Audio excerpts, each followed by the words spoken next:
Para pemirsa sekalian, bahwa pada hari ini ada satu prosesi yang mungkin sangat punya nilai tersendiri, yaitu kita akan membincangkan sebuah tema tentang film G30 SPKI, dan kita berada pada sebuah talk show, sebuah dialog yang mungkin akan kita masuk pada bagian-bagian yang akan kita dalami. Dan acara ini disponsori atau dilakukan oleh kawan-kawan tim dari FNN, SNN, di News TV dan USM Official. Pada pertemuan kita pada talk show malam ini di hari Rabu malam Kamis, kita berkumpul dan tentu kita sama melihat di sini ada guru kita Pak Ridwan Saidi yang akrab dipanggil Bang Ridwan Saidi. Assalamualaikum. Dan beliau sempat punya tulisan yang keren sekali tentang PKI, yang ada gambar gambar kayak kayu gitu ya. Pernah ada buku yang pernah abang buat gitu ya. Juga kita mendatangkan atau berkenan hadir pada forum kita kali ini Pak Kiflan Zain. Assalamualaikum. Waalaikumsalam. Beliau adalah seorang tentara yang punya peran yang sangat luar biasa dalam menghadapi PKI pada masanya. Dan tentu kita juga akan mendapatkan pengarahan dalam pandangan-pandangan konstitusional. Kita mendatangkan salah satu narasumber yang sangat dikenal, yang sangat akrab dan familiar, yaitu Bang Refli Harun. Waalaikumsalam warahmatullahi wabarakatuh. Baik, tentu juga kita akan sama mendengarkan dari seorang yang punya peran dalam sebuah gerakan besar yang pernah mendatangkan 13,7 juta orang pada tanggal 2 Desember tahun 2016, yaitu Babe Haikal. Assalamualaikum warahmatullahi wabarakatuh. Waalaikumsalam. Nah, pemirsa sekalian, pada pertemuan kita malam ini, pada kesempatan kali ini, kita akan mencoba mendalami beberapa persoalan. Yang pertama, film G30 SPKI itu fakta atau dusta. Kenapa? Ada orang yang bernama Ilham Aidit misalnya, tidak boleh menonton film itu, jangan mau dibohongi. Bahkan ada pihak lain yang sampai menyatakan menonton film G30 SPKI merupakan pembodohan. Bahkan di beberapa titik ada yang sampai pasang spanduk untuk mengadakan penolakan. Nah, untuk itu mari kita dengarkan dulu. Babe Haikal akan menjelaskan kenapa kita punya acara seperti malam ini. Baik, bismillah. Terima kasih. Assalamualaikum warahmatullahi wabarakatuh. Waalaikumsalam. Saya sebenarnya merasa gimana gitu ya, karena berbicara di depan guru Bapak Ridwan Saidi, di depan guru Bapak Jenderal Kiflan Zain, di depan guru Bapak Dr. Refli Harun, sarjana hukum. Saya bukan pelaku karena lahir pasca pemberontakan. Namun yang membuat kita dari PA 212 mengadakan acara ini adalah kenapa banyak yang marah. Ketika orang bicara pemberontakan PKI dan betul-betul fakta nyata bahwa PKI pernah berontak, kok tiba-tiba banyak yang sinis? Apa nggak boleh kita sebagai generasi milenial, generasi yang tidak mengalami itu, mendapatkan fakta yang sebenarnya? Karena itu kita bikin terus. Dan penolakan itu baru terjadi beberapa tahun ini. Kenapa? Karena sebelumnya nggak pernah terjadi penolakan.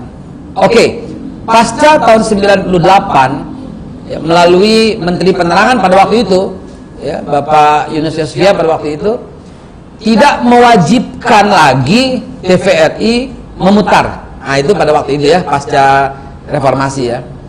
Dan orang putar ada, nggak putar ada tuh nggak ada yang marah gitu.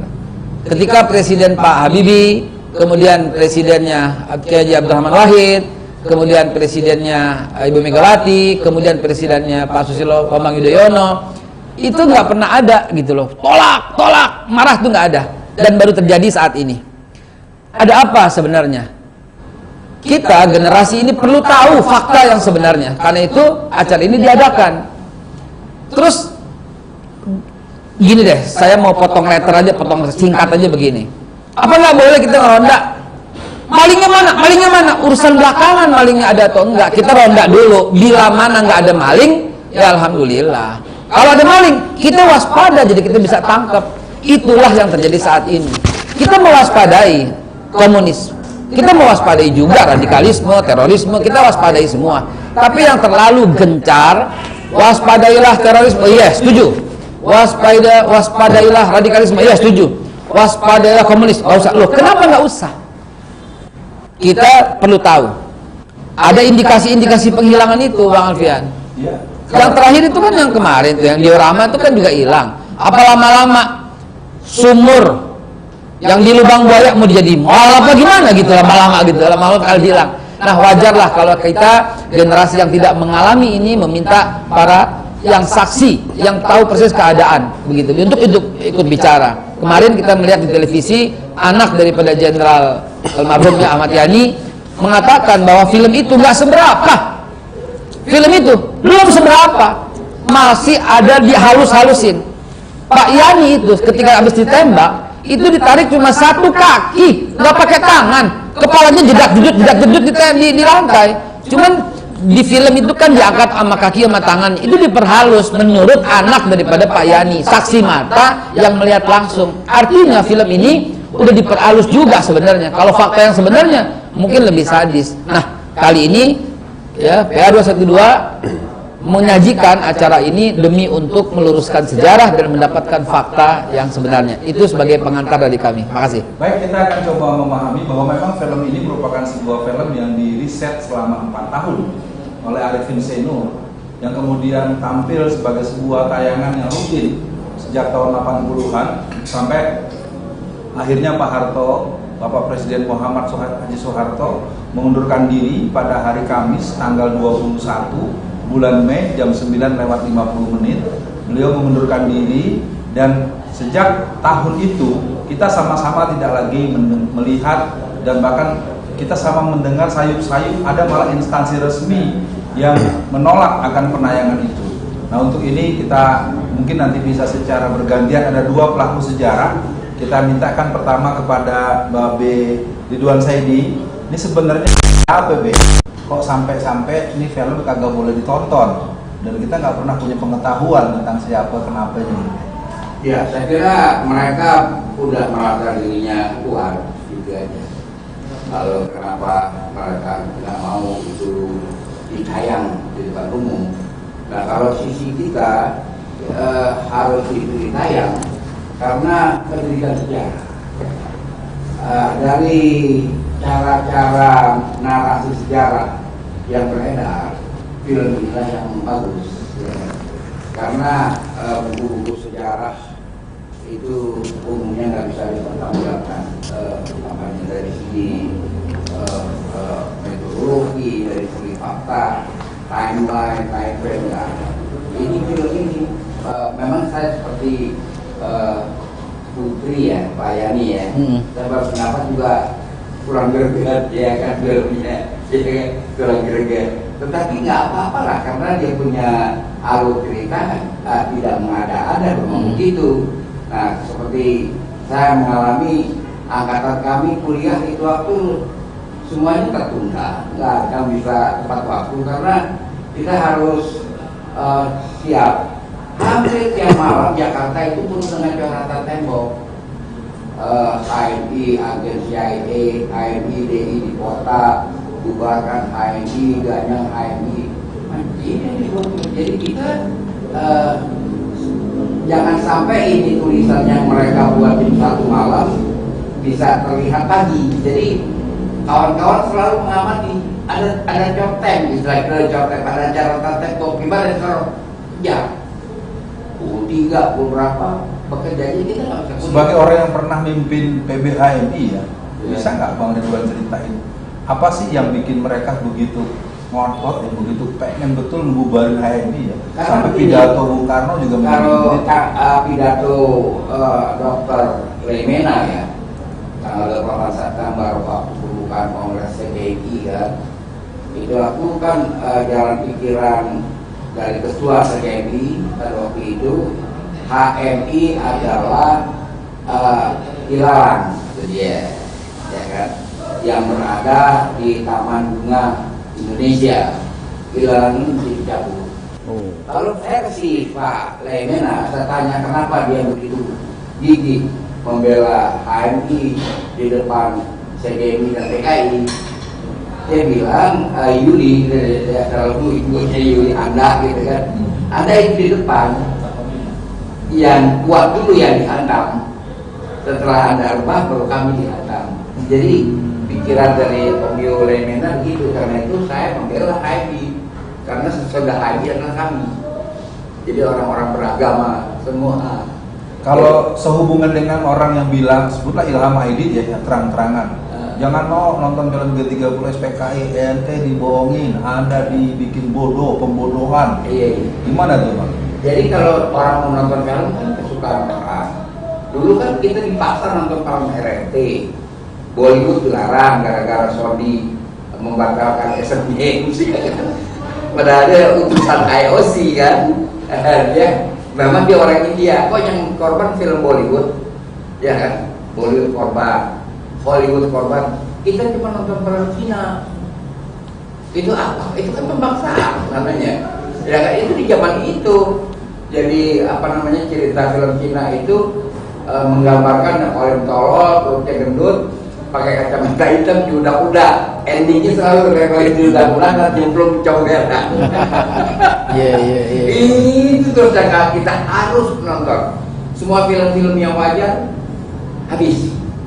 Film Indonesia itu waktu nggak berproduksi karena kesulitan ekonomi, adalah 1-2, tapi kesulitan ekonomi itu apa? Apa komentar dia soal ini? Begitu. Sebelum kita ke Bang Refli ya, mungkin Bang Ridwan bisa kasih masukan ya. Ini sebenarnya ada apa dengan negeri kita? Ada apa dengan komunisme PKI hari ini? Kelihatannya mereka semakin percaya diri, apalagi beberapa insiden belakangan berturut-turut kita nggak pernah bisa dapat penjelasan. Terus ada orang berani nulis buku, aku bangga anak PKI, dan buku itu sudah terbit sampai 2 juta eksemplar. Iya. Terus ada lagi buku anak PKI masuk parlemen. Nah, kira-kira nih bacaan Bang Ridwan, iya, dia ada situasi kekuatan, ini merasa ada kekuatan dalam 5 tahun terakhir ini karena banyak partai-partai dikader ke Cina, PKC, ya kan? Ya, kader dikirim ke Cina, bahkan ada partai yang tukar menukar kader. Nah ini bagus nih, apalagi Cina katanya hebat ya, walaupun sekarang udah rontok di Cina. Lalu mereka ngajak bicara tentang kerontokan Cina, ya kan? Dan ada juga yang bicara kita harus tiru pemimpin PKC, Partai Komunis Cina, ya tiru kayaknya Partai Komunis Cina. Sekarang banyak orang bicara macam itu seolah-olah ada angin gitu. Padahal angin itu segera panas. Sebentar juga RCS meletus, Laut Cina Selatan. Sebelum Laut Cina Selatan meletus, udah hancur RCS, dihajar oleh cuaca. Sudah hancur, ambruk semua perusahaan-perusahaan. Jadi itu yang menyebabkan mereka menghibur diri, kembali lagi kepada semangat komunisme, ya kan? Tadinya kan jadi kapitalis sebentar, ya kan? Cina mengawinkan komunisme dan kapitalisme, ternyata kolaps, ya kan? Yang di sini yang udah turun jadi kapitalisme, waduh, gue jadi apa nih? Pulang kampung, mudiknya adalah ke komunisme. Mau mudik kemana dia? Ke situ. Kita ke Bang Refli dulu. Iya. Refli, antum sebagai orang yang mendalami dan mengilmui ilmu tata negara, sebenarnya dalam konteks ke Indonesia, apa sih relevansinya PKI itu hidup kembali? Bahkan saya punya temuan, mungkin masih perlu didalami lebih lanjut, tapi karena posisi hari ini harus mewawancarai atau memandu forum ini, bagaimana bacaan Bang? Atau dibalik aja, saya yang mewawancarai. Jangan. Jadi saya melihatnya begini, barangkali bukan perspektif hukum tata negara saja ya, jadi separuh lah. Ada kecenderungan sebuah pemerintahan itu kan ingin menonjolkan apa yang menonjol bagian-bagian sejarah, ya kan? Misalnya ketika Pak Harto berkuasa, frankly speaking, yang sangat ditonjolkan adalah serangan umum 1 Maret, kemudian pemberontakan G30 SPKI, tapi yang glorinya yaitu tanggal 1 Oktobernya. Nah, memang ada kecenderungan seperti itu, maka ketika zaman Orde Baru kita selalu mengingat mengenai serangan umum 1 Maret dan pemberontakan G30 PKI, tapi peran Pak Hartonya yang luar biasa. Pada era sekarang ini kita tahu bahwa pemilu 55 itu kan menghasilkan 4 partai besar kan, yaitu PNI, Masyumi, kemudian NU dan PKI. Ketika PKI tidak ada lagi, kan tidak mungkin dia masuknya ke wing kanan, pasti masuknya wing kiri. Maka tidak heran kemudian ada pernyataan bahwa anak cucu PKI banyak masuk ke partai yang kemudian bermimikri menjadi partai yang the ruling party sekarang ini. Nah, makanya misalnya dalam pemerintahan sekarang ini, mereka tidak ingin kalau film semacam G30 PKI ini terus-menerus diputar. Karena itu sunsetnya the founding father dari the ruling party, ya kan? Mereka pengen yang ditonjolkan adalah 1 Juni misalnya. Yang saya katakan 1 Juni itu kan baru pidato Bung Karno mengenai Pancasila. Tapi lahirnya Pancasila menurut hukum tata negara itu tanggal 18 Agustus. Tapi toh pemerintahan sekarang menjadikan 1 Juni sebagai hari lahirnya Pancasila. Hari libur nasional. Ya, seolah-olah bahwa Pancasila itu hanya berasal pikiran dari satu tokoh saja. Padahal tidak mungkin ada ketuhanan yang Maha Esa atau sebelumnya ketuhanan dengan kewajiban menjalankan syariat Islam bagi pemiliknya. Kalau tidak ada tokoh agama pada waktu itu di tim 9 misalnya. Karena itu saya lihat ya ini adalah gejala di mana pemerintahan itu selalu ingin menonjolkan bagian-bagian sejarah yang barangkali akan memperkuat pemerintah. Nah, tapi seperti ini kan jadi tidak jujur terhadap proses pembelajaran sejarah. Saya ingin kita melihat sejarah apa adanya. Makanya orang seperti saya yang tidak ada kaitannya dengan baik pemerintahan Orde Lama, Orde Baru maupun Orde Reformasi, ya nggak terlalu mikir juga apakah mau membela yang mana. Saya mau mengatakan misalnya Orde Lama ya otoritarian, itu kajian sejarahnya, kajian ilmiahnya. Orde Baru otoritarian juga otoriter. Walaupun barangkali di awal-awal pemerintahan ada demokratisasinya. Orde Reformasi lumayan di awal-awal, tapi belakangan ini kita merasakan kok regresif. Ada kecenderungan untuk otoritarian kembali. Karena itulah menurut saya sejarah harusnya tidak berulang, gitu. Kita harus belajar sejarah yang benar. Kedua, harus mengupayakan kehidupan demokratisasi yang juga lebih baik. Kalau dari tema kita pada kesempatan ini, film G30 SPKI, fakta atau dusta? Karena kebetulan mungkin Bang Refli dengan saya juga nggak terlalu jauh lah dari umur ya. Iya. Kita nggak ngalamin kan. Iya. Nah, ketika ada kalimat itu kelihatan cukup gencar ya, yang menyebut bahwa ini bohong, jangan mau dibohong. Iya. Gimana itu membaca? Yang paling banyak berperan kalau tidak salah ya Nugroho Nutu Susanto. Dia kan sejarawan dia, dan bisa dibilang sejarawan Orde Baru. Tapi begini, kalau kita bicara mengenai satuan katakanlah film itu ya, sebenarnya kan film itu tergantung kita mau mengambil angle yang mana. Saya tidak bisa mengatakan bahwa film ini dusta. Film ini benar, ya kan? Cuma kita mau mengambil angle yang mana. Nah, angle yang diambil itu tentu angle yang mengangkat pemerintahan Orde Baru tentunya kan. Jadi terlihat betul peran Maijen Soeharto sebagai Pangkostrat itu luar biasa pada film itu. Seolah-olah misalnya kita tidak melihat peran Nasution misalnya. Peran Nasution kok tidak terlalu signifikan. Padahal Nasution kan ibaratnya orang dengan pangkat tertinggi. Masa jenderal kehilangan putrinya langsung traumatik dan lupa segalanya dalam masa transisi. Toh akhirnya kan dia menjadi ketua MPRS juga misalnya Nasution. Pangkatnya masih yang tertinggi di Angkatan Darat pada waktu itu dan dari jenderal-jenderal yang hidup. Jadi sebenarnya barangkali yang paling yang harus dicatat adalah film ini memang sangat menonjolkan Pak Harto. Nah, tetapi saya tidak tahu penonjolan itu out of proporsional atau sebenarnya sesuai dengan proporsinya. Jadi gini, proporsinya sudah benar, tapi tokoh lain aja yang tidak ditonjolkan. Jadi proporsi Nasution kurang, proporsi Sarwo Edi agak lumayan, tapi Sarwo Edi karena dia besan SBY dihilangkan patungnya kan, kira-kira begitu. Jadi ada kecenderungan sejarah untuk menghilangkan orang-orang yang barangkali tidak mendukung pemerintahan saat ini. Saya kira begitu. Jadi urusan besan bikin patung bilang. Salah satunya Tiga. Iya, kan Nasution tidak fostering untuk pemerintah sekarang. Pak Harto juga, Sarwo Edi kan.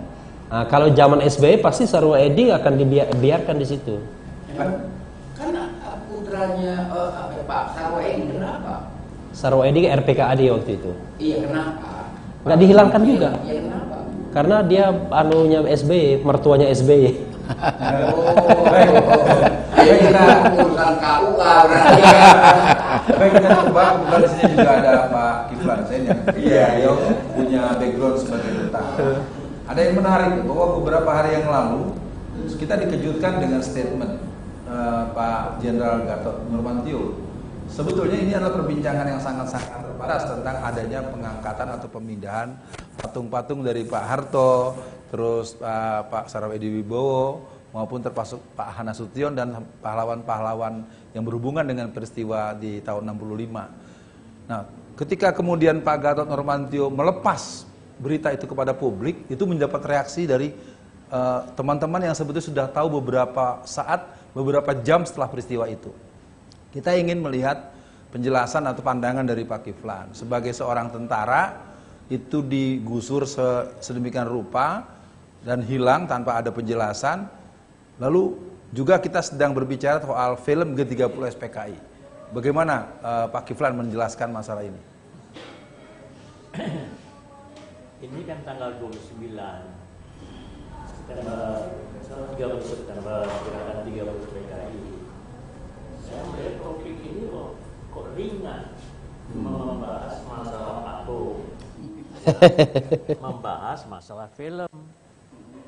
Bukan pokoknya kenapa terjadi gerakan 30 PKI, pemberontakan komunis. Jadi kok enteng kali sih coba bicara film ini, benar nggak filmnya? Dibilang barang masalah patung ini. Fokus kita sebenarnya mestinya kenapa terjadi pemberontakan PKI dan kenapa PKI muncul lagi. Dan kekhawatiran masyarakat sekarang bangkitnya komunis dan kemudian ada dari pihak-pihak lain jangan diungkit-ungkit lagi komunis, dan bagaimana upaya mereka mau supaya sekarang nih komunis menguasai negara dan kehidupan bangsa. Enteng tuh loh kalau masalah film tuh. Film tuh kan akibat ada kejadian baru dibuat film. Kemudian masalah patung itu kan akibat dari adanya upaya untuk menghilangkan sejarah. Nah itu enteng itu. Nah kalau yang enteng dulu lah. Apakah itu pengangkatan patung itu tepat dilakukan? Kan ada kecurigaan bahwa itu ada upaya untuk bisa menghilangkan sejarah. Itu kecurigaan dari yang dilakukan oleh Pak Gatot Nurmantio. Kecurigaan bahwa di tubuh TNI itu ada sudah tersusupi dengan ada gejala, baru gejala. Nah, jadi ada tuduhan juga kepada Dudung ini yang Letnan Jenderal Dudung ini yang merekayasa karena akan ada satu hadiah lagi. Nah, karena ada tuduhan macam-macam tuduhan. Memang pada waktu saya Kaskostrat, saya melihat ruangan itu tidak ada patung-patung. Cuma ada meja Pak Harto, kemudian ada meja dan semua tempat itu ada di mana bukunya, di mana apanya memang ada. Dioramanya itu saya lihat, saya ketahui baru nanti belakangan ya ketika Pangkostrat yang Nasution. Baru ketika ini Nasution hilang, baru ada keributan lagi, ya. Ya semua Nasution itu bekas anak buah saya tahu. Tapi memang yang kemarin membangun itu. Ya membangun itu, tapi memang saya tahu itu waktu saya masih Kaskostrat, saya lihat itu tidak ada. Tapi kalau ditambah itu malah bagus karena dia akan menunjukkan sejarah. Tapi meja-mejanya saya lihat memang ada situasi dengan alat-alatnya semua sebagai museum lah. Nah, jadi dengan demikian itu masalah enteng lah itu. Tapi kecurigaan itu perlu kita ketahui. Bahwa kok bisa terjadi? Sudah dia akan kita nyatakan ini berbahaya, kemudian dihilangkan. Nah, ini ada terjadi kecurigaan ya. Itu enteng lah. Kalau masalah itu. Ini kasus tadi soal patung yang hilang itu dianggap enteng. Kalau yang berat yang kayak apa? Ah, yang beratnya kita hadapi sekarang lah. Ya sekarang ini udah muncul bahwa kok ada film menceritakan tentang kejadian sebenarnya, kenapa dilawan sama Ilham Aidit?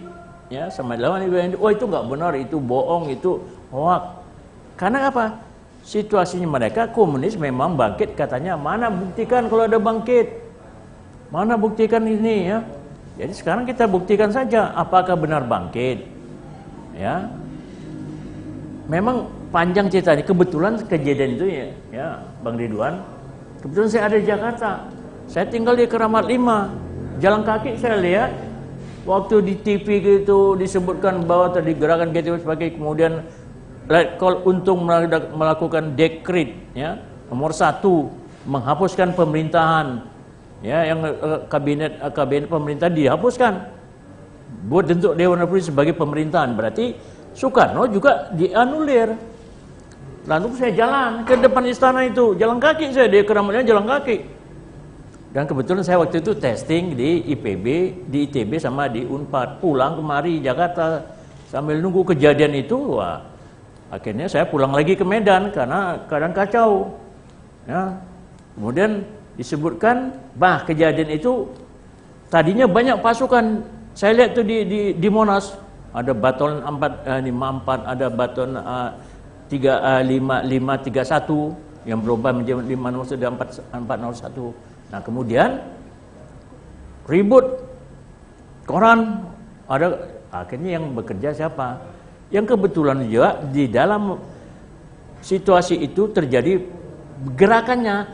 Tanggal 29 sudah bergerak rapat di mana? Rapatnya di Penas, ya, Perfilman Nasional, yaitu di Cawang. Dan rapatnya di mana? Aidit situ ada, Nyoto situ ada. Nah, disitulah bergerak tanggal 29, tanggal 30. Puncaknya jam 10 ini Untung menghubungi Aidit, kita mau bergerak nih katanya. Oke, mau dibatalkan, lanjut. Nah, ini yang kejadiannya, fokus kita meskipun itu apa benar PKI terlibat. Kan kata orang-orang PKI nggak mungkin terlibat. Fokus kita di situ mesti malam ini. Mereka apakah benar film ini memang fokusnya kepada masalah Pak Harto, fokusnya memang karena di situ fokus Pak Harto untuk menumpasnya. Peran Pak Nasution memang tidak di dalam sejarahnya menggerakkan, nggak bisa, nggak punya pasukan. Orang itu sebagai menteri keamanan negara, jadi nggak bisa bergerak, nggak punya pasukan. Jadi dia memang anti komunis yang ditujukan kepada Pak Yani CS, para jenderal. Jadi dengan demikian, benar nggak ini kejadian? Nah, kalau nggak benar, kenapa orang-orang PKI ex-keturunannya ribut sekarang? Apakah gerakan dilakukan pada Pak Harto itu kesayangan Bung Karno? Dia menyelamatkan Bung Karno, mau dikuyo-kuyo sama Pak Ridwan Sini kan? Waktu kejadian 12 Januari yang tertembaknya siapa? Ari Rahman kan? Hakim. Kan mau digeruduk Bung Karno. Tapi yang bela siapa? Kan Pak Harto. Kalau enggak Bung Karno itulah posisinya. Jadi dengan demikian bahwa kejadian itu benar tidak. Ya, sebut ada sudah bangkit sekarang. Bahwa setelah dibubarkan, diberi surat perintah dibubarkan surat 11 Mei, dibubarkan itu PKI. Nah, mereka ribut. Wah, PKI tidak terlibat, tidak bersalah. Kalau tidak bersalah, kita bukti dalam sejarah, dalam sidang-sidang pengadilan. Nyatanya mengaku mereka dirancang oleh CC PKI, Politbiro PKI, pimpinan DN Aidit sebagai kepala CC PKI-nya. Ada di situ orang-orang yang termasuk itu. Dan direstui. Nah, katanya, nggak mungkin itu. Wah, itu yang terlibat tentara. Ya, tentara itu siapa? Letkol Untung katanya. Letkol Untung yang mengkudeta. Ya, dia bukan kudeta, itu tentara. Tentara yang mengkudeta. Tapi dia kan dibina. Masuk di dalam rahasia tentara yang dibina. Pertama, dia punya 3 tipe perjuangan. Pertama, bekerja di kalangan musuh, kemudian di kalangan TNI Polri, di kalangan PNS. Itu dia lakukan, masuklah. Jadi dengan demikian terbukti di dalam sidang-sidang, pengakuannya, semua ada. Kita coba Mungkin dong nggak terjadi, pasti deh itu. Tadi ada pernyataan menarik, tema ini terlalu ringan. Bagaimana nih, karena Babe sebagai ketua bidang strategis daripada PA 212 tingkat nasional. Ini kan perbincangan yang memang kita lakukan sebagai bentuk kesadaran sebagai orang yang nggak pernah melihat, nggak dengar. Kita lahir setelah peristiwa itu. Yang kita perlukan saat ini itu adalah bahwa para tokoh yang saat ini alhamdulillah yang masih hidup, para pelaku dikasih kesempatan ruang dong untuk bicara. Dan hari ini PA 212 memberikan ruang sepenuhnya kepada dua tokoh yang betul-betul menyaksikan gitu loh. Jadi biar semua ini menjadi catatan sejarah. Mumpung beliau masih panjang umur, kita kasih kesempatan bicara dong. Nah, tapi jangan sampai di framing ini melawan pemerintah. Tidak gitu. Tidak. Yang nuduh Presiden PK itu siapa? Yang nuduh pemerintah sekarang itu PK itu siapa? Nggak pernah keluar dari mulut-mulut beliau. Nggak pernah keluar juga dari mulut PA 212. Yang kita risaukan itu adalah kok kita mewaspadai itu kok dianggap sebagai musuh. Kita kan mewaspadai, ilustrasinya gampang seperti yang saya bilang tadi. Ini kita ngeronda. Kalau ada maling, ya kita tangkap. Kalau nggak ada maling, ya alhamdulillah. Ya support dong kita dong. Kita mewaspadai fakta bahwa PKI itu betul-betul pernah melakukan pemberontakan. Yang tadi Bang Kiflan sampaikan, Bang Ridwan Saidi sampaikan. Dari sisi implikasi hukum, Bang Refli juga sampaikan. Nah, ini didukung, bukan dimata-matai. Wah, ini bicara PKI nih. Kenapa begitu coba? Ayo kita buktikan saja di sosial media sekarang. Begitu kita ngomong waspadai PKI, serangan nama kita, banyak sekali. Kita mau bikin begini doang Pak, serangan di sosial media, di Facebook, di Twitter, di Instagram, banyak sekali. Yang nyata-nyata tadi Pak moderator, Pak host, Pak Alfian Tanjung sampaikan itu kan cuma beberapa. Yang di sosial media, nama-nama itu terus menyerang kita. Loh, jangan nyerang, kita bilang. Ini pernah melakukan pemberontakan. Ente sama ane duduk bersama. Yuk kita waspadai. Nggak ada yang curiga sama pemerintah, nggak ada. Nggak pernah keluar dari mulut kita kata-kata yang begitu, nggak keluar. Jadi kelihatan ini Bang Ridwan harus keluar kesaktian.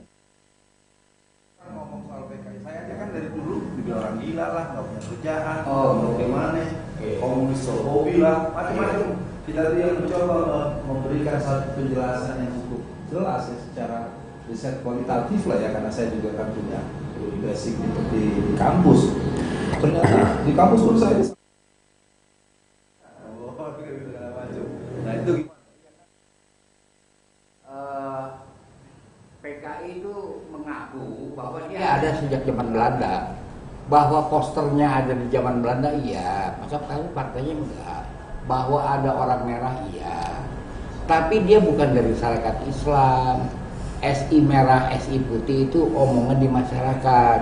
Perpecahan yang ada pada tahun 1923 bukan Muktamar Syarikat Islam, tapi Kongres ISDV,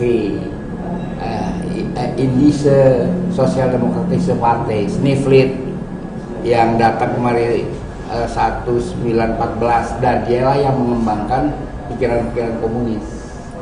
Tapi partai komunis itu waktu nggak ada.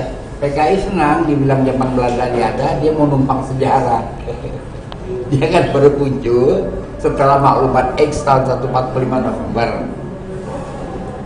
Itu dia muncul. Tapi tahun 46-nya dia sudah menghajar haji-haji di Pekalongan, di Karsiden Pekalongan, Rembang, Brebes, Pekalongan.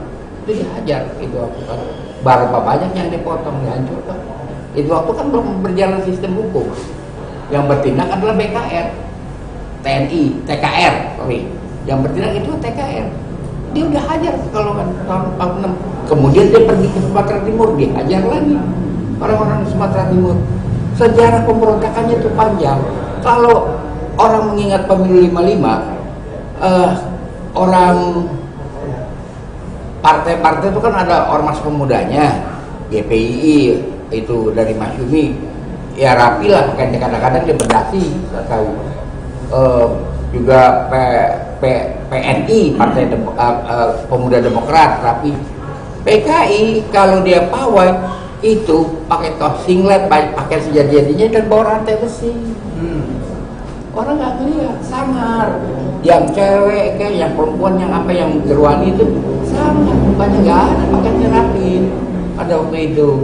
Jadi kemudian jangan lupa kemenangannya dia di Jakarta kan dia juara kedua. Itu yang Anda sebut tadi nasional. Jakarta dia juara kedua, juara ke-1 Masyumi. Itu dia kerahkan gembel. Gembel itu mengalir terus pada tahun 50, sejak 53, sejak dia direhab oleh Pak Soekarno kan. Jangan salah, Pak Soekarno yang merehab pada PKI pada tahun 52. Itu waktu karena pemberontakan Madiun, KSAP istilahnya kan, Kepala Staf Angkatan Perang TB Simatupang. Itu waktu beliau adalah melarang kegiatan PKI. Bentrok dengan Pak Karno, ya kan. Menurut cerita Pak Simatupang meninggalkan kamar kerja Pak Soekarno banting pintu. Kemudian dia mundur dari TNI. Umur 39 beliau meninggalkan. Itu Pak Karno nggak suka itu, nggak suka. Kan dia lapor pemberontakan Madiun. Kok dia nggak mau bantah? Mereka bantahnya G13 aja, Madiun bantah dong. Pekalongan bantah, Sumatera Timur bantah. Wong dia bawa arit ke sultan-sultan di Sumatera Timur. Bantah dong itu, jangan bantah G13S. Mulai itu kamu bantah. Ya, ini nggak ada dia bantah. Ini yang saya maksud, biar anak-anak muda milenial tuh tahu. Ini yang saya maksud ini. Kemudian dia waktu kampanye pemilihan umum dia bohongin orang. PKI katanya ini Partai Kiai Indonesia. Itu waktu kan orang pakai musik dari tahun 55. Pak, saya kelilingan PNI keroncong, ya kan? Masyumi kagak pakai musik, rekaman saja lagu dari S. Effendi menyanyikan lagu-lagu Masyumi, teks Masyumi. PKI pakai gambus. Kita dari jauh teman-teman gambus lu, ini Masyumi nih, sampai sana mau gitu. Coba itu yang dilakukan. Jadi bukan mengada-ada, yang kita mengalami. Bagaimana dia menguasai front pemuda, menguasai front nasional. Front pemuda itulah yang menjadi tuan rumah kalau Bung Karno acara ini acara itu di stadion utama, apa namanya, Senayan. Kami nggak diundang loh, jangan salah. Untuk membuktikan memang HMI kontra revolusi. Acara-acara nasional dia kagak datang. Yang terjadi adalah kami disumbang undangan oleh orang ormas Islam, ada yang ngasih 5, ada yang ngasih 5, kita kumpulin. Kaos Masyumi, kaos HMI kita kantongin di dalam baju. Begitu sampai di dalam kita kasih dikarciskan pakai karcis. Padahal ini sumbangan dari ormas Islam. Apa ke dalam kita pakai itu kaos. Begitu lihat kaos HMI, dihajar kita Malaguna Sako Bersatu. Dihajar kita. Dihajar lagu. Kita nggak kalah. Kita hajar lagi pakai Garuda Pancasila. Jadi di Senayan perang lagu. Jadi kalau nggak ngalamin memang susah ya. Bagaimana misalnya ada rapat front pemuda, ya kan banyak orang nggak ngerokok, dia hajar rokok menyan, kan orang nggak kuat, bukan rokok kretek, kalau kretek ya orang yang gaya rokok pasti tahan, rokok menyan dia beri, Keliang-keliang. nah itu dia, jadi ilustrasi ini banyak, bukan mengada-ada Pak, fakta. Anda mesti mengerti bahwa hampir di semua kelurahan ditemukan daftar orang-orang Masyumi yang lehernya mesti dipotong. Itu waktu penggerbakan terjadi setelah G30S. Digerbek-gerbek tempat-tempat PKI, ketemu daftar orang yang mesti dipotong. Di lingkungan kelurahan ini siapa ya? Bapak saya masuk. Masuk daftar. Ya kan? Itu begitu Pak. Jadi ini mau dibilang apa? Ini fakta kok. Kita mengalami. Kita mau dipotong leher kita kalau dia berhasil dengan G30S-nya. Ronde kedua adalah potongin leher-leher orang kampung, orang tokoh-tokoh masyarakat ya Pak ya. Itu yang ya, jangan kan ini masih bapak saya mau dipotong datanya mana ada. Pak Kiflan bisa cerita nggak pada waktu itu? Yang saya pernah dengar Pak Kiflan itu betul-betul bertarung gitu loh, betul-betul kena dalam daftar yang dari under bawahnya PKI gitu. Ya. Jadi gini, kita fokus tadi ya. PKI itu berontak atau tidak? Yang mereka bilang mereka nggak salah. Sekarang kita buktikan. Sejak tahun 2013 nanti membentuk yang ISDP tadi yang calon PKI masuk ke PSCI, masuk Serikat Islam Merah Putih, jadi Serikat Islam Merah. Kemudian tahun 23 Kongres mereka PKI. 26 mereka berontak. Katanya melawan Belanda, tapi ulama banyak dipotongnya di Delanggu, di Rangkas Bitung, ya, kemudian di Jawa Timur dipotong ulama-ulama tahun 26 mereka hilang lari, ya, lari ke Rusia, 48 balik lagi, dibentuklah itu sama musuh itu. Mereka kongres di mana? Kongres di Solo September tanggal 12 September tahun 1948. Berontak, hantam, tidak setuju, mau Republik Soviet Indonesia. Ya masuk itu, ikut Soekarno atau ikut di sembelih banyak ulama-ulama di Takeran, di Madiun, banyak. 48 berontak lagi. Pak Kiflan, kalau situasi hari ini yang menurut apa yang agak mirip-mirip dari penampakan? Ya, tadi sudah kita terangkan ya, bahwa mereka tahun 65 pertama intimidasi, adu domba, ya, kemudian hoak, membunuh. Sebelum terjadi pemberontakan, itu sudah mulai membunuh dia.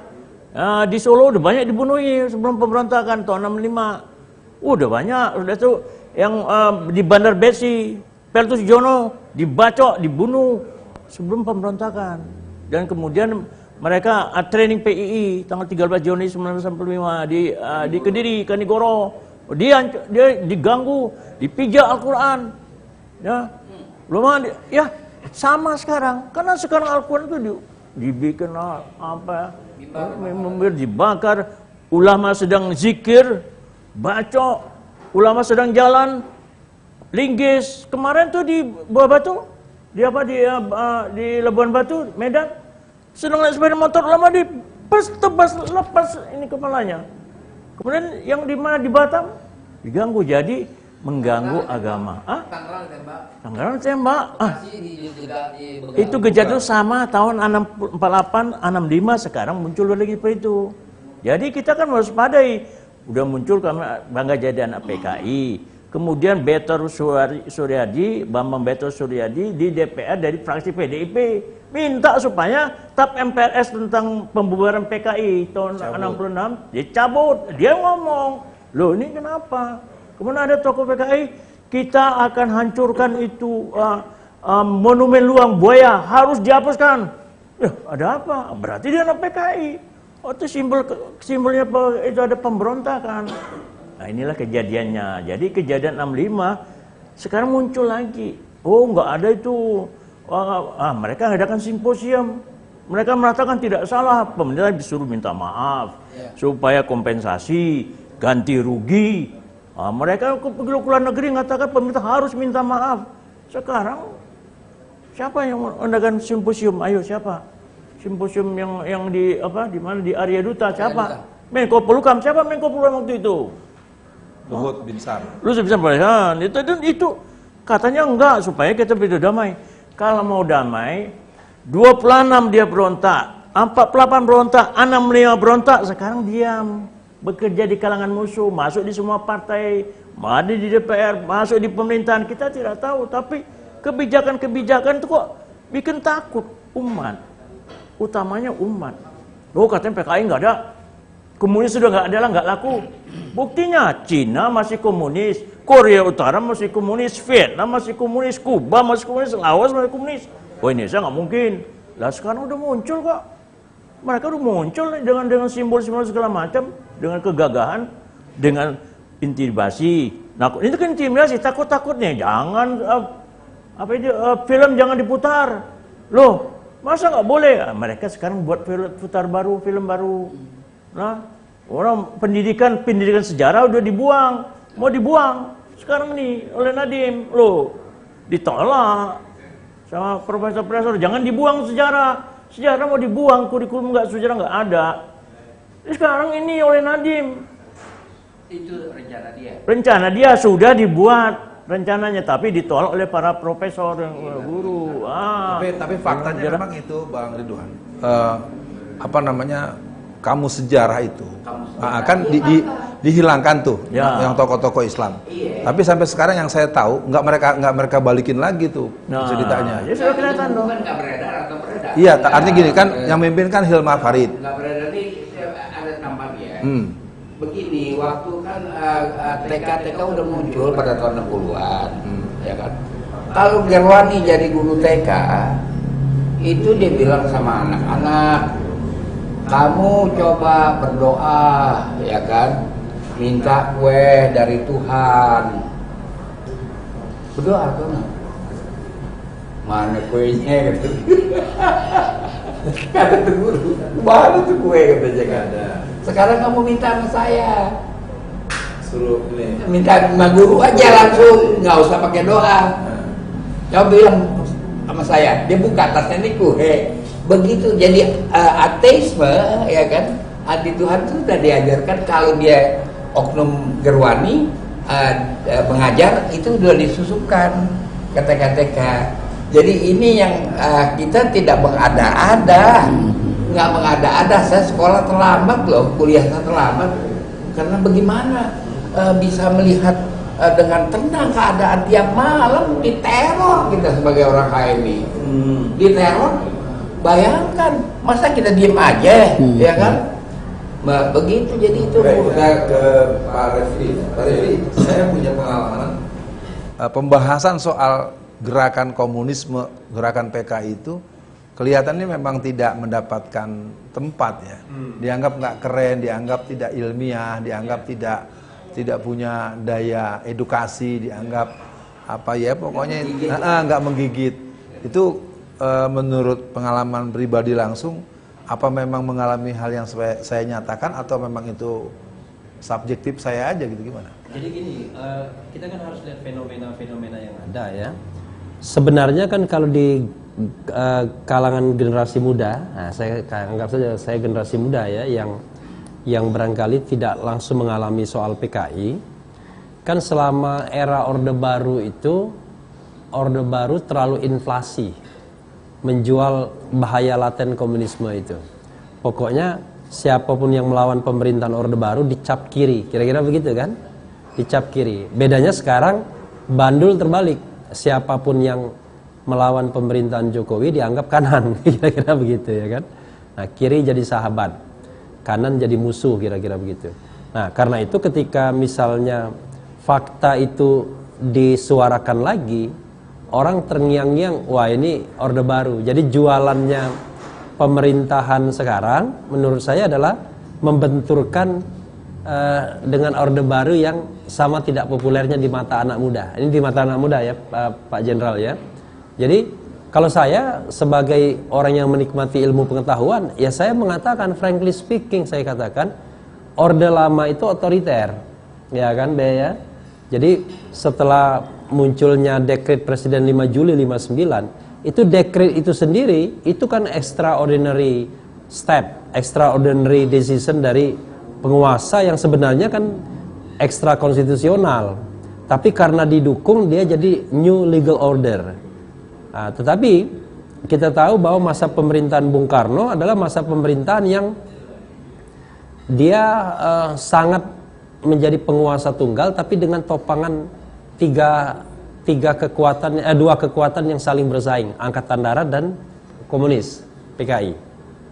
Dan akhirnya kan mereka kan pengen berkuasa ketika Bung Karno dilihatnya sudah usianya sudah diperkirakan tidak lama lagi dan lain sebagainya. Istilahnya kan ingin mendahului ketimbang didahului. Tapi kita tahu kemudian ceritanya kan ada Super Semar misalnya, terlepas dari kontroversinya Pak Jenderal ya, ada dan itu mengakhiri Orde Lama yang dianggap otoriter. awalnya Orde Baru juga menjanjikan, kita kan tidak bisa mengatakan 66 itu tidak genuine kan, gerakan mahasiswa dan lain sebagainya. Tapi setelah tahun 71, di mana kekuasaan Orde Baru consolidated, di mana TNI pada waktu itu mengambil peran yang sangat signifikan dalam politik Indonesia, maka sesungguhnya memang di satu sisi memang aman kita dari PKI, aman. Karena Angkatan Darat terutama sangat tidak mendukung PKI sehingga nggak mungkin berkembang. Tapi di sisi lain kan kemudian muncul otoritarianisme ala Orde Baru dengan orang menakut-nakuti dengan bahaya laten kirinya. Muncul Orde Reformasi kan. Nah, ketika Orde Reformasi, kita berharap demokratisasi kita tumbuh, terlepas kemudian kita merasa lelah kan. Maka Habibie menjadi presiden yang melakukan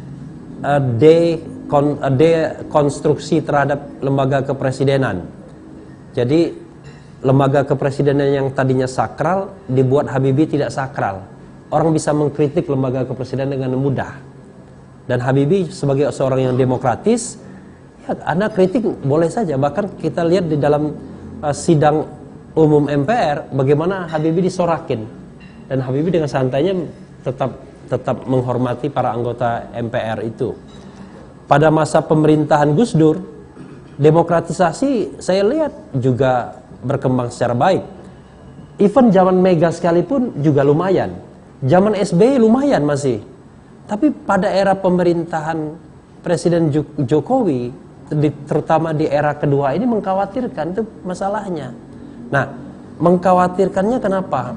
Saya lihat memang ada kekuasaan oligarki yang sepertinya, jadi kalau kita mengatakan Presiden Jokowi sebagai komandernya rasanya nggak tepat juga. Jadi ada kekuasaan yang oligarki di bidang politik dan terutama bisnis yang mau menguasai terus-menerus negara ini.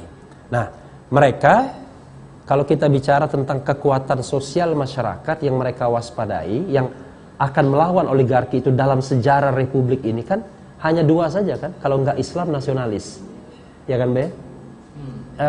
PKI kan tidak pernah membentuk negara kita dalam proses pembentukan negara. Nah, kekuatan nasionalis diwakili oleh tengah kiri lah, PDIP dan lain sebagainya, yang mereka anggap lebih jinak. Tapi yang mereka khawatirkan adalah kekuatan tengah kanannya, ya kan? Maka kemudian yang dimunculkan adalah isu tentang radikalisme, isu tentang ekstremisme, kanan dan lain sebagainya, sehingga hantu kanan yang dihidup-hidupkan, karena mereka menghidupkan hantu kanan, hantu kiri dibiarkan berkembang, kira-kira begitu. Ya kan? Logikanya sebenarnya begitu. Di kondisi kita ini, apakah memang merupakan sebuah konflik atau dinamika internal, atau memang ada apakah ancaman atau tekanan dari Cina atau pihak mana? Saya kira ada soal internal dan eksternal juga. Kan kita kan tidak bisa melepaskan dengan kekuatan global, ya kan? Jadi geopolitiknya pasti ada juga. Kalau dulu zaman Orde Lama ada poros Jakarta, Peking, Pyongyang, ya kan? Sekarang kan terlihat paling tidak Jakarta, Tiongkok atau Jakarta, Beijing, agak menonjol kan? Dan itu dimulai bukan dari kerjasama yang sifatnya ideologis, tapi kerjasama bisnis, ya kan? Di mana investasi itu Cina, karena gini, Cina itu luar biasa, uang infrastrukturnya luar biasa, jadi dia sudah selesai di sananya, karena itu dia butuh nanam di tempat-tempat yang baru. Nah, tempat-tempat yang baru itu di negara-negara Asia Tenggara, termasuk juga di negara-negara Afrika. Nah, Indonesia menjadi negara yang menjadi target obor ya, One Belt One Road itu. Jadi ada nuansa pertama masuknya ekonomi, tapi lama-lama ideologis. Tahun 65 ke bawah, zaman Orde Lama masuknya ideologis, kemudian ke ekonomi. Kalau sekarang masuknya ekonomi, mungkin tujuannya ideologis. Bang, maaf ya, saya mau menanggapi sedikit dari apa yang Bang Refli Harun sampaikan. Mendukung maksudnya, mendukungnya begini. Kita ini juga sebagai korban fitnah. Ketika kita bersuara dikit, oh anti pemerintah, memberontak nih, dan pendidikan negara, nggak pernah ada narasi begitu, terlintas pun tidak gitu, nggak pernah ada gitu. Tapi betul, saya mau garis bawahi, jadi yang main itu adalah pemfitnah, seolah-olah kita diadu domba dengan pemerintahan Pak Jokowi, kita diadu domba, enggak gitu loh, enggak, yakinlah enggak ada yang niat-niat seperti itu tuh, enggak ada. Masa nggak boleh kita sebagai milenial menyajikan para fakta sejarah, kita pengen dapat situasi yang benar, sebagaimana sebagaimana yang fakta ada gitu loh. Kita tuh mau waspadai, masa nggak boleh? Gitu loh. Ya, saya begini ya. Yang pertama catatan untuk Refli, Bung Karno ke PKI itu cinta sepihak. PKI tidak kepada dia. Ya kan? Yang pertama, Aidit berkata, Pancasila alat pemersatu.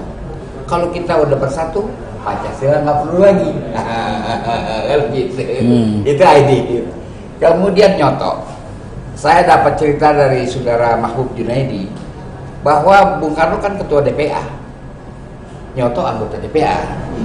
Bung Karno lagi memberikan pengarahan, saudara-saudara, Pancasila ini bukan komunisme, bukan Rusia. Pancasila ini yang sosialisme intinya bukan Cina, bukan Kuba. Pancasila ini bukan juga dari negara-negara yang mengurus sosialis. Pancasila intinya adalah sosialisme yang bukan negara-negara sosialis itu laksanakan sekarang. Nyoto bilang, kalau gitu berarti Pancasila sama sosialisme ini ideologi yang bukan-bukan.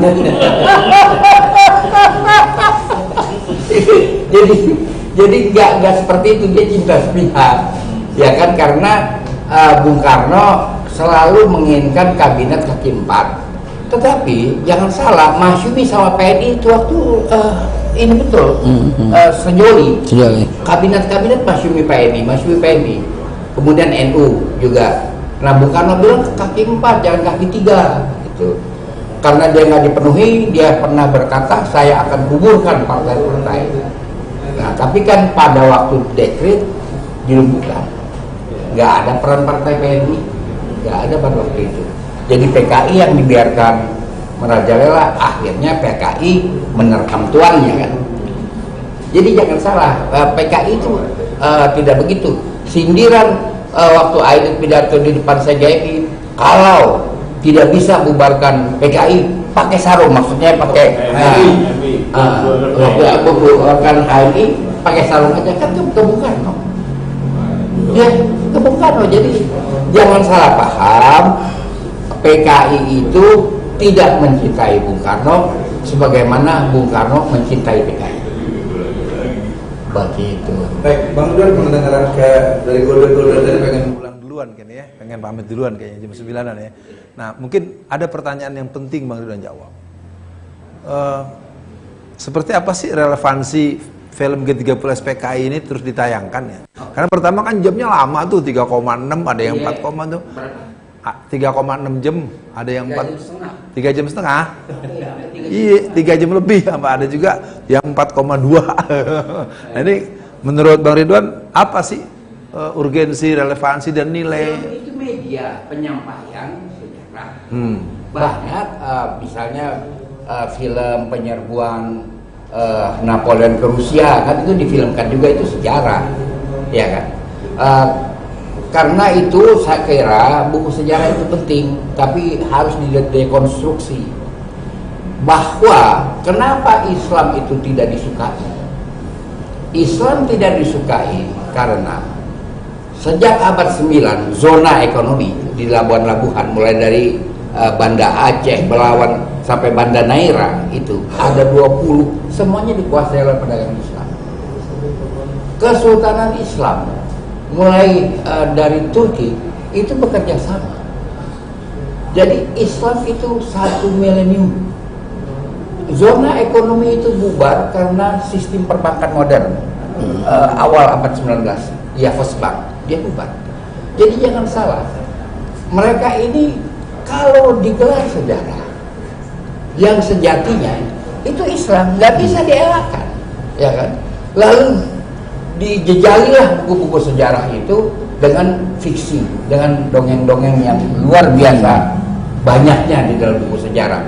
Jadi oleh karena itu, jadi dia ini kan begini, dia dapat dongeng dari emaknya, Islam begini loh, dan emaknya dari kakeknya, Islam begini loh, terus jadi ini penyakit keturunan. Nggak suka sama Islam adalah penyakit turunan, genealogis. Jadi dia bukan sebangsa obat COVID. Kalau obat COVID kan itu dibawa sama kuman ya, obat COVID. Ini bukan, ada di dalam darah dia. Ada di dalam darah dia. Itu yang mesti kita pikirkan, bapak-bapak kita ya kan. Nah, dari apa yang kita punya kumpulan PA21 ya. 22. Nah, itu harus pikirkan. Ini perlunya ada diskusi ini, penerangan, perlunya ada film semacam G3. Jadi diputar di tanggal tertentu itu bagus-bagus saja ya. Kenapa memang kita nggak mulai peringatin tanggal 30 September? Ya kan harus mereka tujuh jenderal satu benar dipotong itu aja dengan dibuang ke dalam sumur. Itu kan bukan soal sederhana. Bahwa kemudian Pak Harto muncul, ya memang itu sudah jalannya begitu kata orang Betawi. Kalau kata Bapak Ustadz akhirnya begitu, karena vakum Pak Harto muncul, kan begitu. Jadi bagaimanapun juga, kalau saya di lempengan saya mengerti Orde Baru, tetapi saya bersahabat dengan Pak Harto. Lewat Pak Murdiono selalu dulu dari luar saya ini karena lebaran kemarin kenapa nggak ke rumah saya. Jadi nggak bisa kita dengan orang yang sepaham gitu ya, kita berbeda tapi kemanusiaan, hubungan kemanusiaan harus tetap ada itu. Tadi masalah itu merupakan darahnya, ya udah kebiasaan komunis. Darahnya komunis itu pertama dia darahnya anti agama, anti Tuhan, melakukan suatu pembohongan, melakukan suatu pembunuhan, pokoknya segala macam yang keras-keras itu darahnya itu sejak zaman revolusi Rusia sampai dibawa ke Cina. Di Rusia dibunuh sampai 17 juta, di Cina 45 juta, di Kamboja 2,5 juta, di Indonesia banyak sejak tahun 26 45, 48 sampai 65, dan sekarang cirinya mau bunuh, tangkap. Itulah sifat sudah darah dagingnya orang-orang komunis ini. Jadi apakah dendam sejarah ini tetap akan jalan di Indonesia? 26, 48, 65 sekarang. Mereka merasa benar. Terus kita mempertahankan diri, kan kita berhak mempertahankan diri daripada kita dibunuh. 65 kita dibunuh, dibalas, maka katanya banyak mati sampai jutaan. Loh kita, ya di Solo, dia di Madiun, yang di Blitar Selatan, dan 65 ini, ya toh, di Medan. Jadi kalau kita dibunuh, kita membalas, kita mempunyai taruh yang gugur kita dari ribuan orang, mereka mempunyai jutaan orang, karena kita udah dendam sama dia. Karena kita daripada dibunuh, kita bunuh. To be or not to be. Orang ini banyak tanya. Katanya udah ada tanda-tanda nih kebangkitan PKI itu tentara kemana gitu, karena dianggap tentara ini tidak menunjukkan tindakan pencegahan, tidak menunjukkan tindakan penghambatan atau penghajaran gitu. Suasananya sekarang kan lain. Tentara itu kan merupakan alat pertahanan dan dia akan menjaga kedaulatan. Ketika kedaulatan sudah ini mau muncul, hancur kedaulatan kita, umpamanya kita akan dirubah menjadi negara komunis. Ya, berubah menjadi komunis, kayak 65, 68, baru tentara maju. Ya. Kemudian sekarang situasinya apakah tentara sudah masa ini sebagai penjaga kedaulatan, ini akan berubah jadi komunis? Kalau ini belum, ya masih nunggu dulu. Tentara itu terakhir, polisi di depan. Sekarang ini, ya polisi kenapa nggak nangkapin? Juga kita tanda tanya. Udah jelas mengatakan, aku bangga jadi anak PKI. Gambarnya Aidit, gambarnya Nyoto di 17 Agustus 2015 di Madura, gambar ini aku nyatakan PKI semua, nggak ditangkap orangnya. Juga kita jadi tanda tanya, di mana posisi polisi sekarang? Orang sudah dibunuh begini dibilang apa? Dibilang orang gila. Pak Kiflan aja tanda tanya. Gimana nih jadi kita? Jadi makanya tentara ini kan tunggu dulu. Tentara tidak bisa tampil di depan tanpa ada hancurnya kedaulatan. Biasanya darahnya tentara adalah membela kedaulatan bangsa Indonesia. Jadi dengan demikian, setuju nggak nih pendapat? nah, dan kemudian ini terakhir ini, kalau kita masih dendam juga, mereka merasa benar, kita mempertahankan diri, kapan Indonesia bisa maju?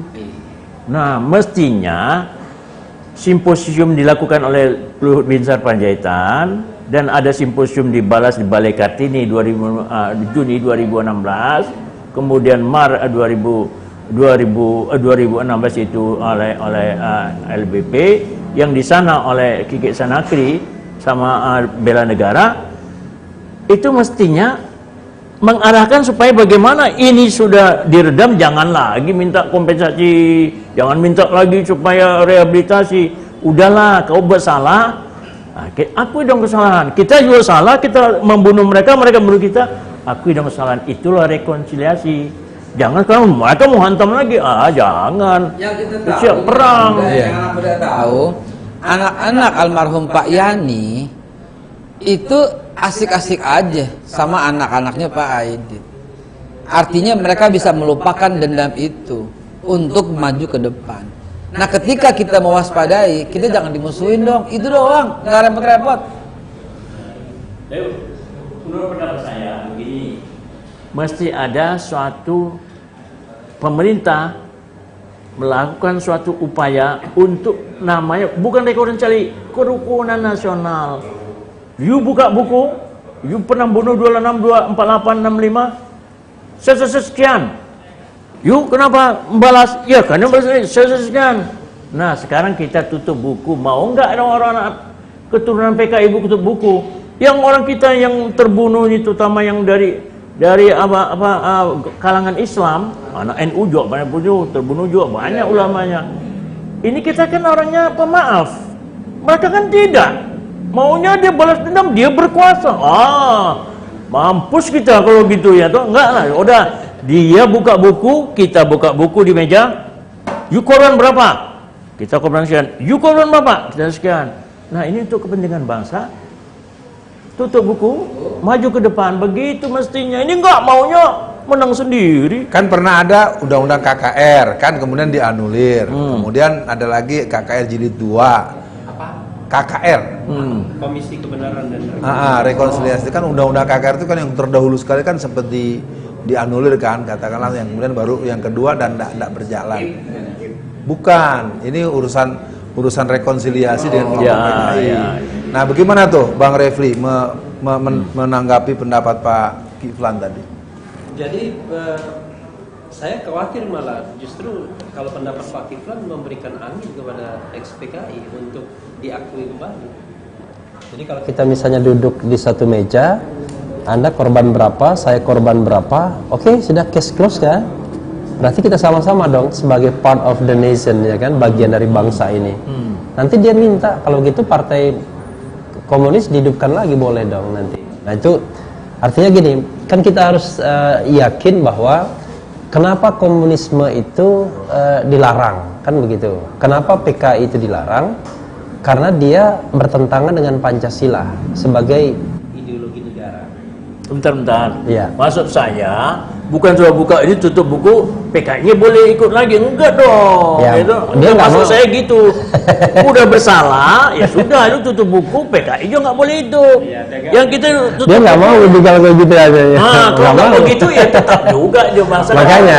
Ini yang terjadi Iya. di Malaysia. Iya. Malaysia bisa Pak Refli. Kalau Oke. di Indonesia ini kelihatannya tadi menurut Pak Refli itu sebagai konsekuensi gagasan tadi berimplikasi kepada keinginan mereka. Iya, jadi kita menurut saya ya, kita harus gini, sejarah itu tidak boleh ditutup, tapi sejarah itu harus betul-betul kita buat versi yang sesungguhnya. Saya malah berpikir harus ada buku putih sejarah yang memang betul-betul membuat sejarah itu apa adanya. Karena gini, misalnya gini, PKI itu memberontak atau komunis memberontak sejak 26, kemudian 48, kemudian 65, itu kan fakta yang tidak bisa disingkirkan. Tapi setelah pemberontakan 65, anak PKI atau PKI tersebut dibunuh juga tidak bisa dibuang begitu saja. Sama kita tidak boleh membuang 6 laskar FPI yang kan misalnya kalau kita bilang udahlah kita rekonsiliasi, kalau gitu 6 laskar FPI kita lupakan saja, kan nggak begitu, karena dalam proses penegakan hukum HAM itu kan tidak begitu. Nah, karena itulah ada ide tentang Komisi Kebenaran dan Rekonsiliasi. Cuma KKR ini ya kemarin itu dibatalkan oleh MK karena dia kayak trading yang tidak sesuai dengan konsep hak asasi manusia. Jadi orang bisa diganti rugi kalau sana mengaku salah dan dimaafkan. Jadi kayak trading begitu. Jadi misalnya saya yang pelanggar HAM, saya minta maaf sama KKR, lalu saya ganti rugi, selesai, case close. Padahal konsep HAM itu tidak begitu. Konsep HAM itu Anda harus diadili dulu, Anda dinyatakan bersalah, dihukum, ya kan? Tapi ketika Anda mau mengaku, itu bagian dari cara untuk meringankan hukuman. Biasanya begitu. Bukan lepas dari hukuman. Kalau begitu kan orang enak sekali katanya. Nah, tapi soal lain adalah kalau kita misalnya mau bikin KKR itu, dia sampai sejauh mana tarik mundurnya, ya kan? Apakah sampai kasus Tanjung Priok saja, Talang Sari saja, tapi sampai juga kasus PKI yang berapa? 65 misalnya. Apakah DITI juga? Apakah PRI Permesta juga? Jadi itu ada perdebatan yang memang secara teknikal itu nggak gampang karena pelaku sejarahnya sudah meninggal, fakta-fakta. Makanya waktu itu saya bilang, buat buku putih saja, tunjuk sejarawan ya yang independen, yang netral, melakukan kajian, kemudian membuat buku putih sejarah mengenai tragedi-tragedi kemanusiaan itu. Nah, dari situlah kemudian kita beranjak, termasuk memberikan kompensasi, rekonsiliasi dan lain sebagainya. Tapi sejarah itu tidak boleh disimpangin. Jadi jadi put on the table. Realitas sekarang juga boleh disimpangin. Akhir dari partisipasi saya dalam diskusi ini, saya ingin mengomentari Refli. Rezim sekarang ini yatim piatu, Pak Refli. Anda mengatakan dengan Cina sudah berakhir. Cina sudah berakhir, ambruk semuanya, bencana alam maupun bencana ekonomi itu sudah ambruk. Bahkan saya dapat kabar Cina nggak suka ada Latma dan bersama kemarin, dia nggak suka. Dan nggak tahu apakah dia kirim nota atau enggak, tapi saya dengar dia nggak suka itu. Jadi kita ini lagi yatim piatu, ya kan? Pihak Barat juga belum ada kabar ya mendekat. Jadi berat ya, keadaan kita ini bukannya gampang, ya kan? Nah, karena itu saya kira harus ada kesimpulan yang dibuat bagaimana. Kalau anak yatim piatu biasa kan ada penampungannya. Kalau pemerintah yatim piatu ditampung gimana? Ya ini juga harus ada kesimpulan dari diskusi kita. Saya kira itu. Bentar Pak, satu hal sebelum Pak. Dalam suasana yang begini kan semua kita sebetulnya mencoba untuk berpikir jernih, mencoba untuk melihat persoalan ini bisa kita kelola dengan sedemikian rupa. Apa nasihat Bang Ridwan kepada masyarakat Indonesia, kepada angkatan muda Indonesia, kepada angkatan muda Islam yang kelihatannya memang sekarang kan masjid jadi sepi, orang nggak orang beberapa daerah itu nggak berani ke masjid. Itu kan karena COVID. Iya. Bukan karena ideologi atau karena situasi politik. Iya. Tapi kayaknya berketerusan ini. Ya, diambil momen. Lain ya. Diambil momen. Ya. Bisa begitu, bisa apa, kopat-kopit soal lain karena itu juga ada masalah tersendiri. Saya kira kalau perang laut Cina Selatan udah meleduk, ya kan. Sekarang kan sebenarnya Bapak Kiflan nih tentara ya, menurut saya perang udah dimulai, pengepungan kan udah perang. Hancurnya ekonomi Cina itu kan karena pengepungan 18 bulan ini. Nah, bagi saya kira khususnya kepada pemuda Islam ya kan, kita mesti percaya diri saja.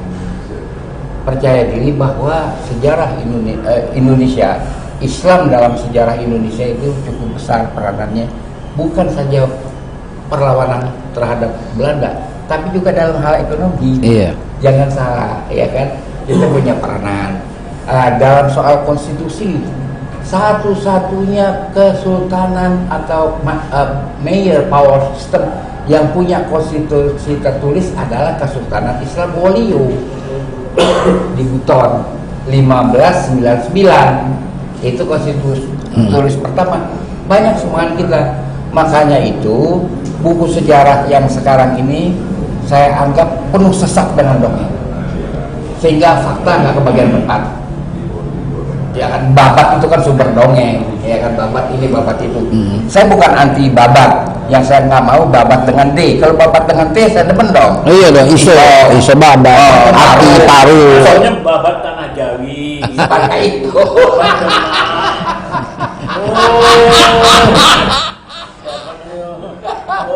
Iya dong.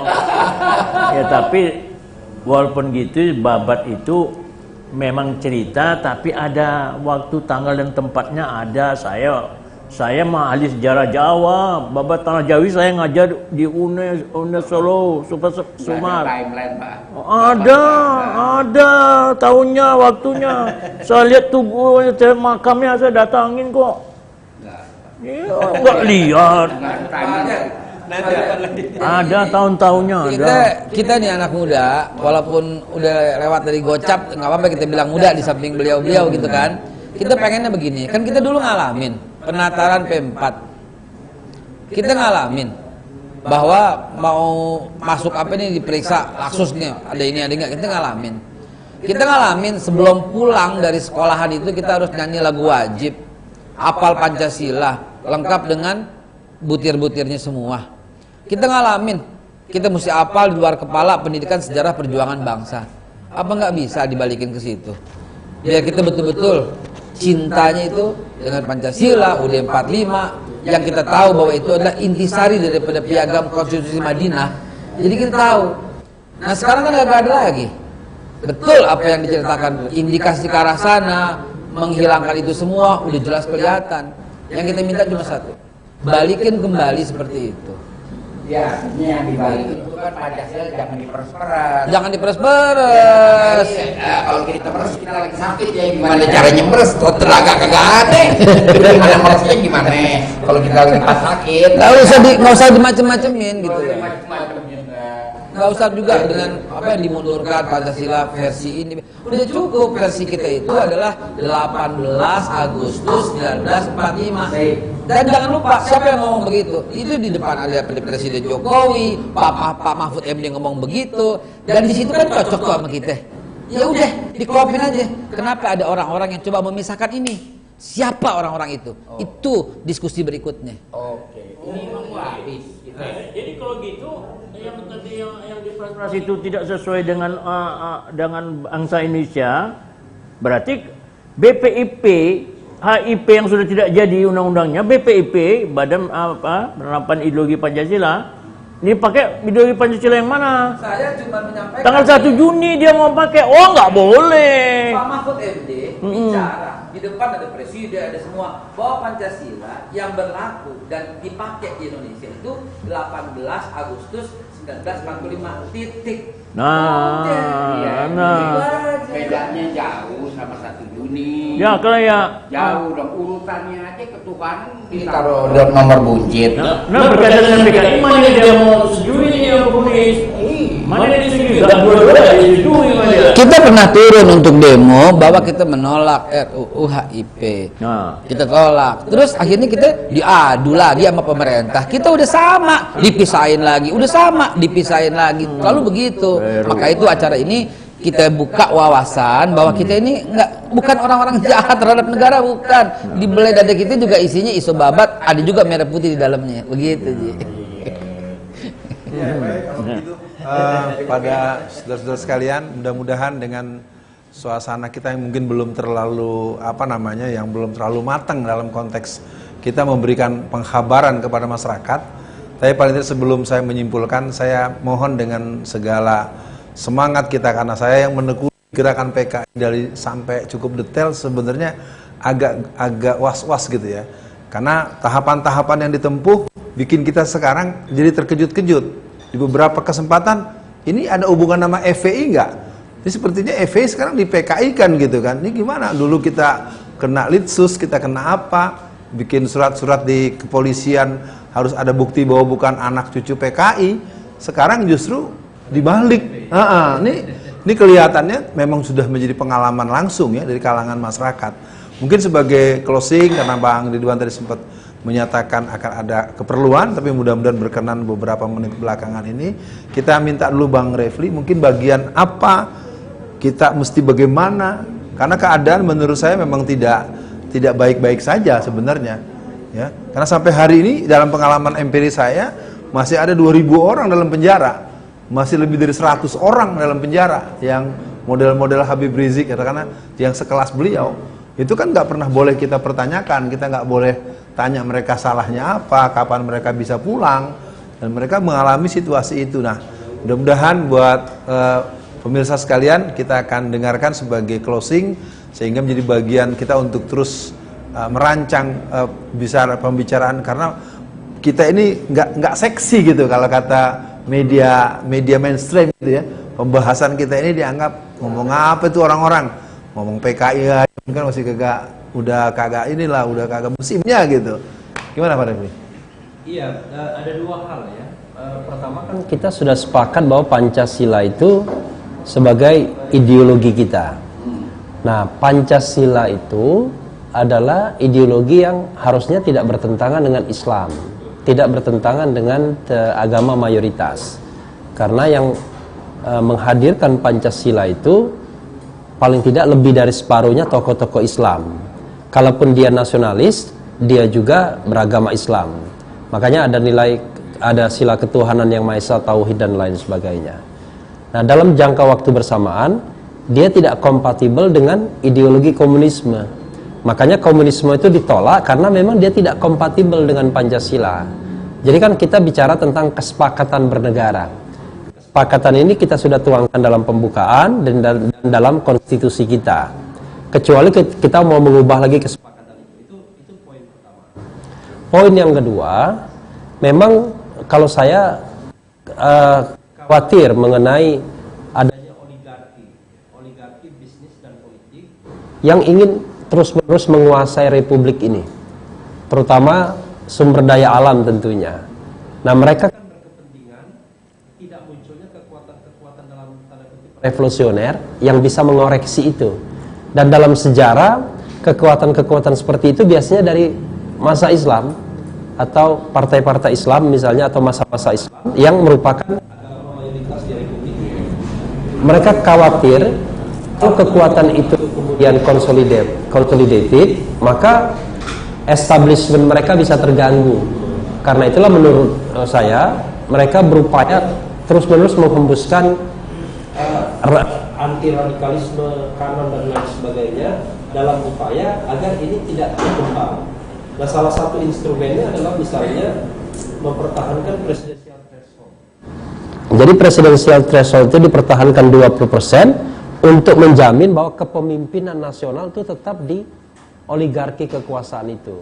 Makanya misalnya PAN, saya berapa kali singgung kan, Partai Amanat Nasional direkrut ke dalam Partai Istana menjadi 7, maka di luar Istana itu kan tinggal PKS sama Demokrat yang jumlah kursinya cuma 18%. Kalau presidensial threshold itu dipertahankan dan mereka menghadirkan 2 pasangan calon di antara koalisi Istana, maka bisa dipastikan cukong-cukong kekuasaan yang akan menentukan. Dan kita hanya jadi penonton. Kita tidak bisa berpartisipasi dalam pemilihan presiden karena calon yang disodorkan kepada kita adalah calon yang sudah di-screening, sudah dipilih oleh oligarki kekuasaan tersebut. Maka saya misalnya terus-menerus berkampanye agar presidensial threshold itu dijebol. Presidensial, iya, no presidential threshold, ya kan? Kagak pakai presidensial threshold, nggak usah ada ke MK, nggak kemana-mana, kembali ke Undang-Undang 45 yang Ausling. Itu demokrasi MPR. Ya, tapi itu jadi tapi sama juga harus sidang. Nggak pernah terjadi permainan oligarki di dalam pemilihan MPR. Nah itu satu-satunya cara. Jadi Bapak nggak usah capek-capek atau berkampanye threshold, kembali ke Undang-Undang Dasar 45. Ya, itu salah satu alternatif ya, walaupun alternatif itu saya belum sepakat ya, sebagai generasi kita nggak sepakat. Bang Refli, kita kemarin deklarasi namanya Trituma, 3 tuntutan emak-emak. Oke. Nomor 1 ya, kembali ke Undang-Undang Dasar yang murni dan konsekuen tahun 45. Tolak amandemen 42 UUD. Yang kedua juga masuk, tolak presidensial threshold. Dan yang ketiga, tolak penundaan Pilpres, harus tetap terjadi 2024. Itu kalau kita Pilpres ya. Kalau Pilpres, lain halnya kalau makanya sebelum 2024. Kita memberikan alokasi untuk refreshing ya. Kelihatannya jadi berkembang dan ini artinya buat PA 212 agar bisa kemudian merancang acara-acara ke depan. Iya, oke. Baik, silakan Pak Kiflan, stressingnya. Jadi apa kita punya malam ini memang sangat menarik, tapi fokusnya kita ingat ini 29, besok 30, 21 Oktober. Fokus kita di sini. Kita mewaspadain dan kemudian kita mengimbau kepada pendukung-pendukung. Nah, inilah saya sudah membuat catatan tentang apa yang dilakukan PKI mulai tahun 45 sampai dengan terakhir 2019. Muncul mereka 2019 ini masih ada upacara mereka yang bejo untung masih di depan istana mereka demo.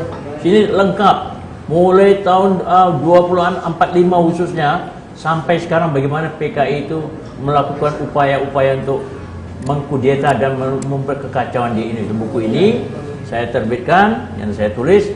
Moga-moga dengan pertemuan kita ini, dengan talk show hari ini, bahwa kita mewaspadai komunis akan bangkit lagi. Dan saya menghimbau juga, sudahlah anak-anak pendukung komunis, orang yang partai komunis Indonesia, kalau mau Indonesia maju, sudahlah tutuplah buku, dan kita juga nutup buku, sama-sama kita menjadi satu bangsa Indonesia. Jangan pikir lagi membangkitkan, minta maaf, jangan segala macam lah. Udahlah, kita tutup buku supaya Indonesia ini menjadi aman, kita tenang, Indonesia bisa maju. Silakan Bang Dar. Iya, saya kira ya kita melihat ke depan, ya kan. Lalu kita mengerti dan memahami persoalan-persoalan ini sangat sulit, rumit, baik ekonomi dan sebagainya ya, itu sangat rumit ke depan. Karena itu kita harus tabah, percaya diri, jangan mengharap ada negara-negara besar mau kasih tolong kepada kita. Kita sudah tidak dilirik oleh negara yang manapun juga, ya kan. Jadi akhirnya politik bebas aktif menjadi bebas pasif karena kita kagak dilirik. Jadi kita istilahnya kita akhirnya menjadi pendiam yang budiman. Nah, sebagai pendiam yang budiman, marilah kita berpikir ke depan untuk negeri kita. Apapun komunisme tidak boleh bangkit kembali. Saya kira itu. Baik, silakan Bang. Dari kami mengucapkan terima kasih yang sebesar-besarnya sebagai penyelenggara PA 212 ini ingin mendudukan sejarah pada tempatnya, pada waktunya, pada situasi dan kondisinya. Apa yang disampaikan Bang Refli Harun bahwa Pancasila itu udah gak bakal cocok sama komunis sampai kapanpun, kita pegang terus sehingga implikasinya kita perdalam kekuatan Pancasila.